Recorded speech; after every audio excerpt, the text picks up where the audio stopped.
Welcome back to the Deep Dive. Today, we're taking a closer look at a movie that, well, often gets called just a funny sci-fi parody. Right, Galaxy Quest, the 1999 classic. Exactly. But we've got this great stack of sources, articles, reviews, some really interesting behind-the-scenes stuff. Yeah, lots to dig into. And we're going to unpack how this film is actually, surprisingly insightful. It looks at fame, fandom, what it really means to be a hero. Absolutely.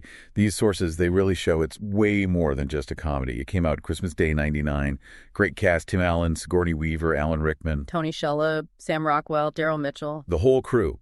And it perfectly parodies Star Trek, but it also, pays this really heartfelt homage to it, and especially to the fans. So our mission here is to sift through all this material, pull out the really fascinating bits, those surprising facts, the connections, basically show why this film still clicks, 25 years later. Think of it as your shortcut to really getting why Galaxy Quest is so beloved, why it's got this cult status, but also, unexpected depth. Exactly. And it really all kicks off with that core premise, doesn't it? Oh, yeah. The setup is just brilliant. Right. So you've got these actors totally washed up. Their show, Galaxy Quest, canceled back in the 80s. And now their big thing is, signing autographs at sci-fi conventions, living off the past glories. And then, bam, actual aliens show up. The Thermians. Yeah, and they've been watching the show's broadcast, but they think they're historical documents.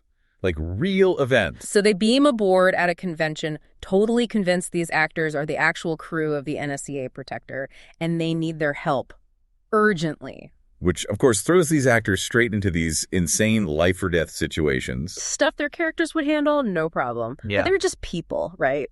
Totally untrained. And they fumble. Oh, do they fumble?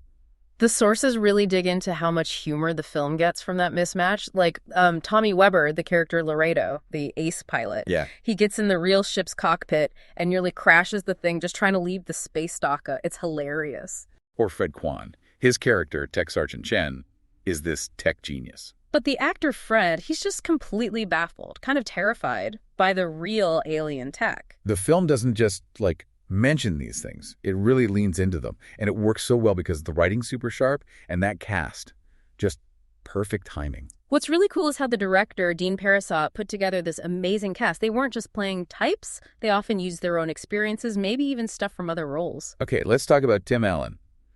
Jason Nesmith, Commander Taggart. Very Kirk-like, right? Big ego. Totally. And the sources say Allen partly based that on Yul Brynner. He did. And here's a fun fact. Some of Allen's own sci-fi knowledge, like his actual interest in it, apparently made it into the script. Really? Yeah, like him being the one who insisted they ask about breathable atmosphere on the alien planet. That was Allen's input. Ah, I love that. Okay, Sigourney Weaver, Gwen DeMarco playing Eltine Tawny Madison. So different from Ripley. Oh, completely different. She apparently fought pretty hard for the part. And she suggested the blonde wig, the enhanced bosom herself. To really push the parody of those old sci-fi tropes. Exactly. And she apparently said this role felt more like telling the truth about herself and how women were sometimes, portrayed in sci-fi back then. And Alan Rickman as Alexander Dane, Dr. Lazarus, that sort of bitter Shakespearean actor type. Yeah, just hating being known for his alien catchphrase by Grabthar's hammer.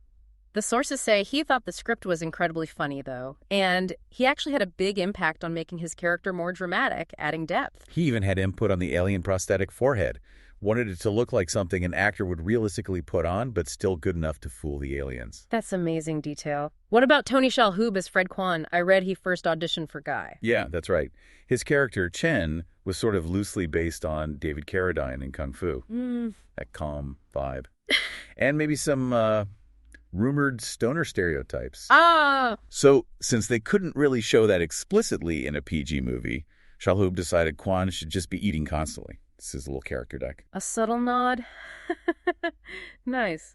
And Sam Rockwell is Guy Fleedman. Crewman number 6. A lot of sources call him the MVP, the standout.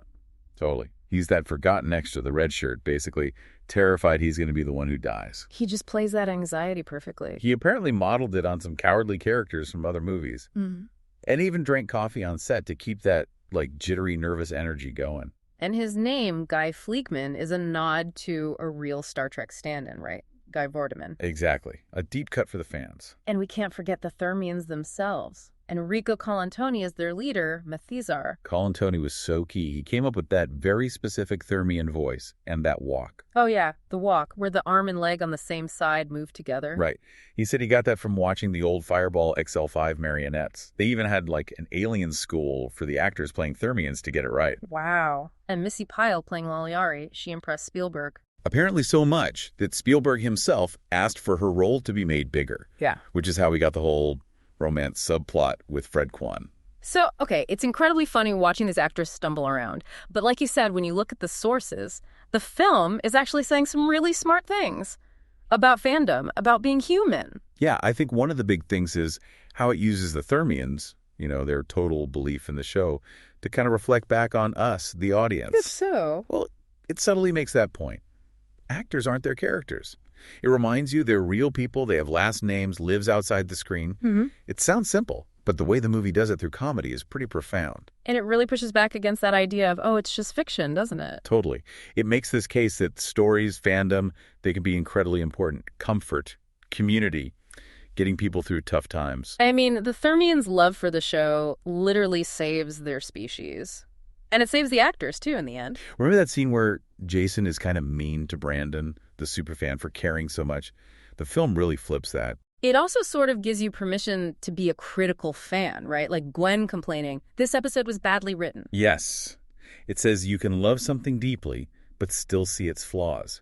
You can be devoted and critical. They're not mutually exclusive. And maybe don't always take what the creators say as the final word. The fans might have valid points, too. Guy's line, did you guys ever watch the show? Sums that up perfectly. Absolutely. And that deep fan knowledge. The film shows it's not just trivia. It can be useful. Like Brandon and his friends saving everyone with their knowledge of the ship's layout. The ultimate fan dream. Which highlights another thing. The power of finding your people, your community within a fandom. A place to just be yourself. Yeah, where you feel like you belong. And those favorite lines, the catchphrases, they can actually have real power, offer comfort, inspiration. Like when Alexander Dane finally says his line, by Grabthar's hammer, but means it. Says it tenderly to the dying Thermian, Quellic. Exactly. It shows how even fictional words can carry real emotional weight. It feels like all this builds up to the idea that fandom can actually empower people. Yeah, connecting with stories, finding community. Right. Helps people find things in themselves. Look at Mathizar, right? Starts out totally dependent on the actors, ends up becoming a leader himself. And then the big line, never give up, never surrender. In context, it stops being just a cheesy catchphrase. It becomes this call to action, doesn't it? Use that power you find in stories, in fandom, for good. Fight for things. Help people. Man, thinking about all that depth, it makes you wonder about the making of it. The sources had some great behind-the-scenes bits. Oh, yeah. Like the original script title, Captain Starshine. Right. Inspired by Leonard Nimoy, apparently, and actors getting typecast. Yeah, the producer, Mark Johnson, liked the concept, but not the script. So he hired Robert Gordon. Who was a Star Trek fan himself, but wasn't sure about writing a parody at first. Right. Gordon came up with the washed-up actors idea, added stuff like the ship scraping the dock, the chompers. He said Event Horizon inspired the chompers, believe it or not. And Harold Ramis was going to direct, but left over Tim Allen's casting. Yeah, that was a sticking point. Dean Parisot came in. Allen apparently said Ramis wanted more of a Spaceballs-type parody, while Parisot wanted a comedian doing action. Ramis did apparently like Allen's performance in the end, though. There were some funny stories from the set, too, like Rickman being initially annoyed by Allen. Yeah, but it grew into a healthy respect. Rickman even wrote in his diary about being impressed by Allen's acting in one emotional scene. And Spielberg visited the set during that same scene and was surprised by Allen's depth. Apparently so. High praise. And Sigourney Weaver loved the costume so much she kept the wig and pulled a prank on Allen. Oh, yeah, signing a piece of the actual Nostromo prop, pretending Allen stole it. He was supposedly horrified. And back to Colantoni inventing the Thermian walk and voice in his audition. Pretty much set the standard right there. That Fireball XL5 walk. Genius. The locations, too. Goblin Valley State Park in Utah for the alien planet. Yeah, and the film's location fees actually paid to pave the park's road.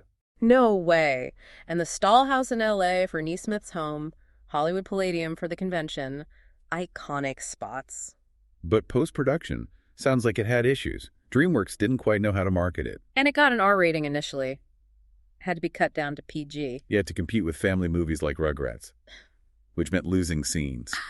Tim Allen mentioned Dr. Lazarus having some interesting stuff in his quarters that got cut. And the famous Dubs line, Sigourney Weaver's, well, fuck that, became, well, screw that. And she intentionally delivered the dubbed line awkwardly as a protest. You can kind of tell. Because DreamWorks didn't advertise much at first, the box office actually grew week by week, pure word of mouth. Yeah, apparently Jeffrey Katzenberg himself called the director to apologize for dropping the ball on promotion. The film is just packed with Star Trek nods, too. The ship's number, NTE 312I.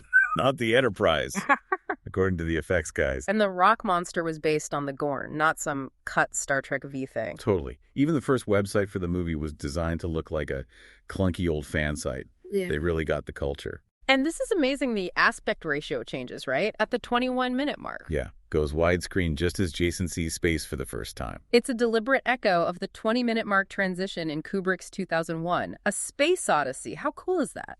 It's details like that, I think, that helped build its legacy. It became this huge cult hit, especially with the fans it was gently poking fun at. Didn't Star Trek fans vote it like the 7th best Star Trek movie ever at a convention? They did, which is just perfect. And looking back now, it was so ahead of its time, wasn't it? Predicting the rise of huge fandoms, Comic-Con culture. Fans having actual power, influencing shows, getting things revived. It nailed that. Though, it also touched on the less great sides. Fans blurring lines with actors, maybe the beginnings of toxic online stuff. True, but the reaction from actual Star Trek actors is maybe the biggest validation. Pat Stewart, George Takei, Will Wheaton, they loved it. Stewart said he laughed harder than anyone. Takei called it a chillingly realistic documentary. Shatner thought it was funny, said the fan stuff was realistic, though he claimed he didn't know who Alan was imitating. Sure, Bill. Its appeal just lasts. There's that 2019 documentary, Never Surrender, and people are still talking about sequels or a TV show. They really want more of this world. Okay, before we wrap, couple more quick Easter eggs the sources pointed out, things you might miss. Oh yeah, the one with Brandon, the superfan, at the end. With the ticking clock. Right, so the ship's core is about to implode, there's that timer, but there's another timer running. His mom telling him he has 10 minutes to take out the garbage. And it happens exactly 10 minutes before he gets called away from saving the day to do his chores. It's brilliant. Just perfect comedic timing baked right in. And the thing about Fred Kwan maybe being, high. Yeah, we mentioned Shalhoub's choices, but there was apparently even a deleted scene with smoke when he beams aboard. Adds a little something to his whole chill vibe. And a quick visual gag, Mathieser checking out Gwen's butt when he sees the barracks. A tiny moment, but it adds this layer of him being fascinated by, well, humans. And that 2001 aspect ratio change again. So clever. Yeah. So, looking back at all this, Galaxy Quest is just so much more than a simple parody, isn't it? Absolutely. It's smart. It's got heart. It explores fandom, what stories mean, what being a hero means, on screen and off. It manages to poke fun at the source material, but also, really celebrate the fans and the community. And we saw how it kind of predicted where fandom culture was going and got respect from the actual Trek actors. Well, thanks for diving deep into Galaxy Quest with us today. It was a lot of fun. Definitely. And here's something to think about. Given how spot-on Galaxy Quest was about fandom evolving over the last 25 years, what might its themes tell us about the next 25 years? How will creator-fan dynamics keep changing? And, maybe more personally, what role will your fandom play in shaping the future of the stories you care about?